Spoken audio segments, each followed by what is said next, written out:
हज़ानत का कानून है इसलिए कि ताकि बच्चों का जो फ्यूचर है उसको सेव किया जा सके। जब सेपरेशन होगी तो मुश्तरका उसमें परवरिश हो नहीं सकती। कैसे होगी? जब आप अलहदा रह रहे हैं तो फिर परवरिश तो मुश्तरका नहीं हो सकेगी ना। बच्चा बिल्कुल डिप्रेस होता है, वो एक ख़ास जो शफ़क़त है उससे महरूम हो जाता है।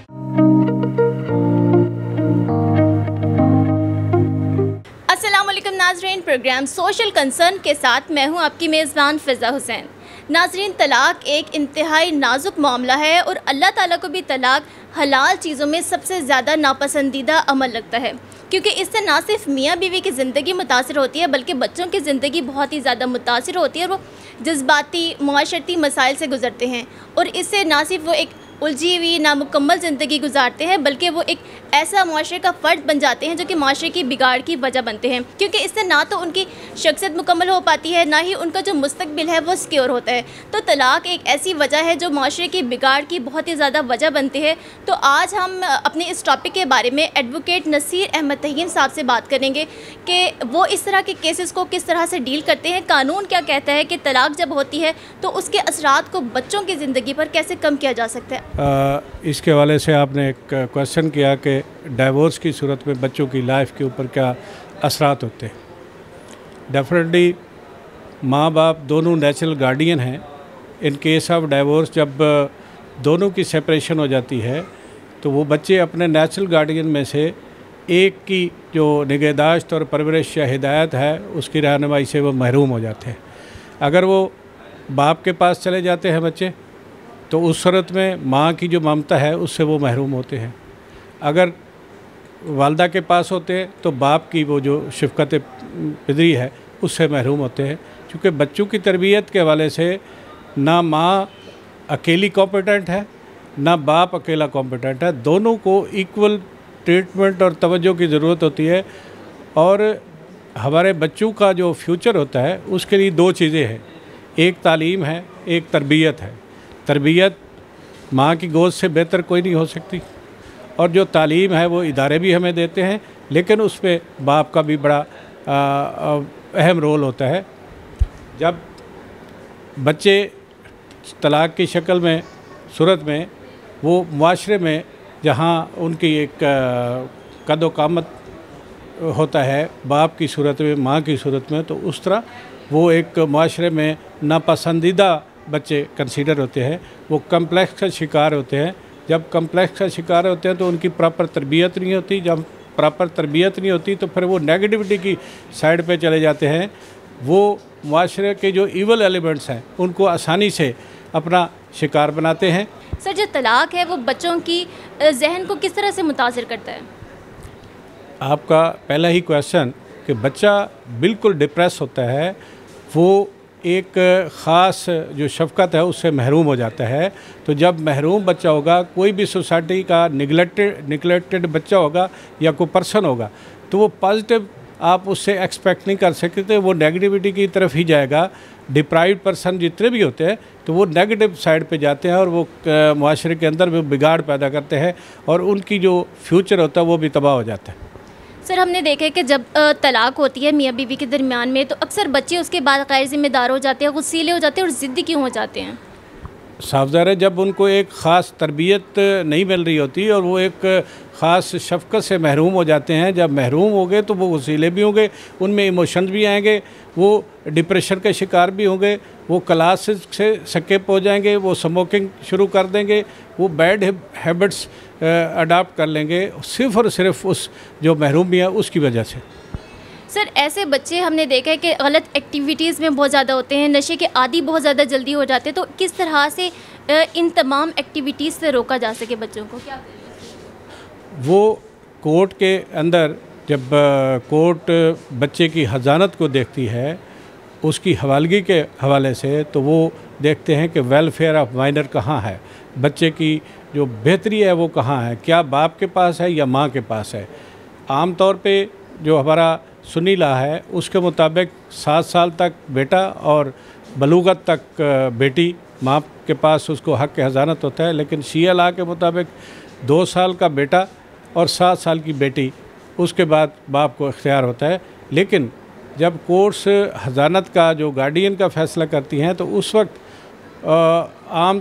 बल्कि बच्चे की जो बेहतरी है उसको मद्देनज़र रखा जाता है। इस पे मैं ऑनरेबल सुप्रीम कोर्ट की भी एक जजमेंट है, उसका भी हवाला देना चाहूँगा। एक ऑनरेबल हाई कोर्ट की भी जजमेंट है, ये 2023 की जजमेंट है CLC 2110, और एक जजमेंट है ऑनरेबल सुप्रीम कोर्ट की 2018 है CMR 1991। इस पे बच्चों की जो हज़ानत और विजिटेशन के राइट्स है उसको बड़ा एलेबोरेट किया कि किस तरह किस बच्चों की वेलफेयर कैसे की जाएगी, उनकी बेहतरी कैसे होगी और उनको विजिटेशन के राइट्स कैसे होंगे। जब बच्चे बालिग होते हैं तो फिर वो इंडिपेंडेंट हो जाते हैं, वो चाहे माँ के पास रहें चाहे बाप के पास। अभी मैं एक जजमेंट देख रहा था कि उन्होंने कहा कि अगर बच्चा मैच्योर एज भी है, अक्सर तो कोर्ट्स बच्चे का जो चॉइस होता है ना वो उसको देखती हैं कि क्या बच्चा माँ के पास रहना पसंद करता है अगर वो मैच्योर एज में है या बाप के पास। लेकिन मैंने एक लेटेस्ट जजमेंट देख रहा था, उसके अंदर उन्होंने कहा नहीं, बच्चे का चॉइस नहीं है, बच्चे की वेलफेयर को देखना होगा और उसी के मुताबिक हज़ानत का जो राइट है उसको देना चाहिए। सर, अगर बच्चा अपनी माँ के साथ कंफर्टेबल नहीं है लेकिन वो बहुत छोटा है, लेकिन कानून कहता है कि बच्चा माँ के पास जाएगा और माँ ही ये दावा करती है, लेकिन वो बाप ज़्यादा केयर करने वाला हो और बच्चा बाप के पास जाना हो, तो ऐसी सूरत में आप क्या करते हैं? मैंने आपको बताया ना कि वो बच्चे की जो वेलफेयर होगी ना, जहाँ बच्चे की बेहतरी होगी, कोर्ट्स चूँकि वो कोर्ट्स इटसेल्फ गार्डियन का रोल प्ले कर रही होती हैं, बच्चों की हज़ानत को देख रही होती हैं, तो वो कोर्ट्स जहाँ बच्चे की वेलफेयर होगी वहाँ अगर वहाँ पे माँ के पास वो कंफर्टेबल नहीं है, उसकी प्रॉपर एजुकेशन नहीं हो रही, परवरिश नहीं हो रही, तो डेफिनेटली बाप को दे दिया जाएगा। सर, अगर बच्चे मैच्योर हैं और बच्चे कहते हैं कि हमें माँ और बाप दोनों के साथ रहना है, हम दोनों के साथ ही कंफर्टेबल हैं, तो फिर ऐसी सूरत में अदालत क्या करती है? अदालत, मैंने जो आपको अभी ये सुप्रीम कोर्ट का एक जजमेंट का हवाला दिया तो उसमें यही था कि अगर बच्चे मैच्योर हैं तो उसमें एक विजिटेशन का वो एक शेड्यूल बना देते हैं कि इतना अरसा बाप के पास रहेंगे, इतना अरसा माँ के पास रहेंगे। अगर बच्चे माँ के पास रह रहे हैं तो फिर बाप को वो बाकायदा राइट दिया जाता है। इवन कोर्ट के अंदर भी केस पेंडिंग है तो फिर उसका भी मुलाकात का हक़ होता है, उनका शेड्यूल होता है कोर्ट के अंदर। अगर माँ उनका मेंटेनेंस ले रही है तो बाप को मिलवाने की वो पाबंद है, ताकि बच्चे माँ वाले से बिल्कुल बेगाना ना हो जाए। और इस जजमेंट के अंदर तो उन्होंने ये वाज़े लिखा कि जी वो छुट्टियों में भी बाप के पास रहेंगे, हर वीकेंड पे भी बाप के पास जाएंगे। सर, जो तलाक है वो शादीशुदा बच्चों की ज़िंदगी को किस तरह से मुतासिर करते हैं, स्पेशली जो फ़ीमेल होती हैं कि उनको भी बहुत सुनना पड़ता है कि अच्छा तुम्हारी तो माँ बाप की तलाक हो गई, तो उनकी लाइफ कैसे मुतासिर होती है इससे?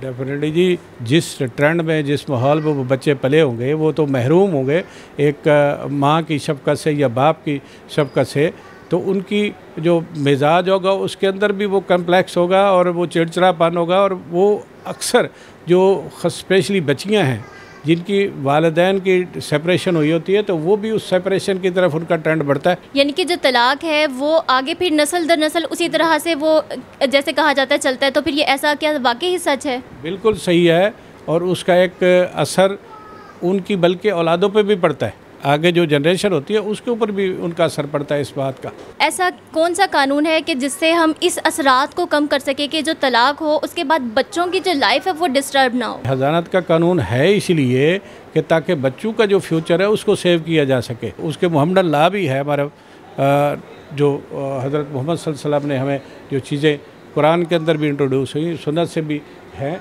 और हमारा जो वरासत का और ये इसका कानून है हज़ानत का, वो है भी उसी से ड्राइव हुआ, उसी के मुताबिक में हम चलते हैं और यही कानून है हज़ानत का। और फैमिली कोड के अंदर भी ये चीज़ें हैं, और फैमिली कोड 96(1) वाला, और जो हक़ के कानून हज़ानत है उसको तो बाकायदा सिर्फ यह स्पेशली इसलिए किया गया बच्चों के वेलफेयर के लिए। सर, के वालिदैन की म्यूचुअल अंडरस्टैंडिंग के साथ बहुत आराम से, मतलब बग़ैर किसी इल्ज़ाम के जब तलाक होती है आपस की म्यूचुअल अंडरस्टैंडिंग से, क्या उससे बच्चों की लाइफ पे असरात कम हो सकते हैं? सेपरेशन की सूरत में आप इसको ये नहीं कह सकते कि वो अगर म्यूचुअल कंसेंट से सेपरेशन होगी तो बच्चों पे असर नहीं होगा। बच्चों पे फिर भी असर होगा, क्योंकि सेपरेशन का अमल एक नापसंदीदा अमल है, तलाक एक नापसंदीदा अमल है, और उसके असरात पॉजिटिव कभी नहीं होते, नेगेटिव काम के असरात ही नेगेटिव होते हैं। अलबत्ता ये है कि जब माँ और बाप एक आउटसाइड दी कोर्ट को अगर सेटल कर लेते हैं कि बच्चे माँ के पास रहे, ये बाप के पास, बाज़ औक़ात नाबालिग बच्चे होते हैं छोटी उम्र के, माँ लिख के दे देती है कि जी मैं इनकी अजाना से विड्रॉ करती हूँ, ये बाप के पास रहेंगे, मुझे ये तलाक दे दे, वो खुला की सूरत में, तो उस सूरत में भी लेकिन माँ की जो एक मोहब्बत है उससे तो बच्चे महरूम हो गए। सर, क्या मुश्तरका परवरिश के अमल से हम तलाक के जो असरात है, मनफी असरात, उसको कम किया जा सकता है? मुश्तरका इसमें ना आपका चूँकि सेल्फ कॉन्ट्राडिक्टरी बात हुई कि जब सेपरेशन होगी तो मुश्तरका उसमें परवरिश हो नहीं सकती। कैसे होगी? जब बाप अलहदा रह रहे हैं तो फिर परवरिश तो मुश्तरका नहीं हो सकेगी ना। सर, इस तरह से कि जैसे पेरेंट्स टीचर मीटिंग होती है तो उसमें माँ बाप दोनों शामिल हो जाएं, कोई इवेंट हो बच्चे की कामयाबी का या बच्चा किसी चीज़ में नाकाम हो तो उसमें माँ बाप दोनों उसके साथ इकट्ठे हों, उसको हौसला दें, अप्रिशिएट करें। वो एक मेरे सामने भी एक ऐसा एग्जाम्पल है कि अभी कुछ कोर्ट में मामला था तो फिर उनका जब सेटल हुआ तो अभी तक वो चल रहे हैं और बच्चा माँ के साथ भी बाप के साथ भी इक्वली खुश है, तो एक अच्छा अमल है, लेकिन ये बड़ा रेयर होता है। सर, हम बच्चों को किस तरह से समझाएं कि तलाक एक माशरती अमल है और ये बहुत ज़्यादा ज़रूरी है? किसी भी केस में अगर तलाक होती है तो बच्चों को किस तरह से समझाएं कि वो तलाक के जो मनफी असरात हैं उनको ख़ुद पर हावी ना करें? वो तो उसी सूरत में है कि जब आप उनके साथ मुसलसल फ्रीक्वेंटली माँ की और बाप की मीटिंग्स हैं, उनकी इस्लाह हो रही है और उनको बाकायदा उसकी ज़हन साजी की जाएगी तो उस सूरत में हो सकता है। अगर वो मुलाकात का ही मौका ना मिले, सिर्फ एक के पास रहेंगे तो माँ के पास रहेंगे तो माँ बाप के ख़िलाफ़ उनको भड़काती रहेगी, बाप के पास रहेंगे तो वो माँ के ख़िलाफ़ वो नफ़रत फैलाता रहेगा डेफिनेटली।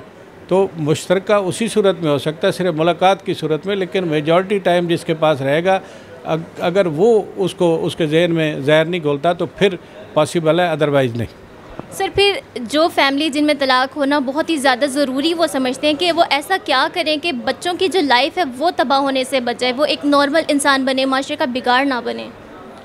फिर उसका तो यही अमल है कि वो दोनों एक बराबर का टाइम दें बच्चों को, बाप के पास भी बराबर टाइम पे रहें, माँ के पास भी बराबर टाइम पे, उस पर पाबंदी ना हो, बच्चे उधर भी जाएं, दोनों उनकी बराबर तरबियत करें तो फिर कुछ हद तक बेहतर हो सकता है। सर, बहुत बहुत शुक्रिया। तलाक एक माशरती अमल है। अगर हम कानून के असूलों को मद्देनज़र रखते हुए और आपसी रजामंदी के तहत और बच्चों के तमाम हकूक़, तहफ़्फ़ुज़ और प्यार मोहब्बत को मलूज़ खातिर रख कर इस अमल को सर अंजाम दे तो हम तलाक के जो मनफी असरात हैं उसको कम किया जा सकता है और बच्चों की इससे शख्सियत पे जो नुकसान है, जो मनफी रवैये हैं, वो बहुत ही ज़्यादा कम हो जाएंगे और बच्चा एक नॉर्मल ज़िंदगी गुजारने की तरफ रहेगा।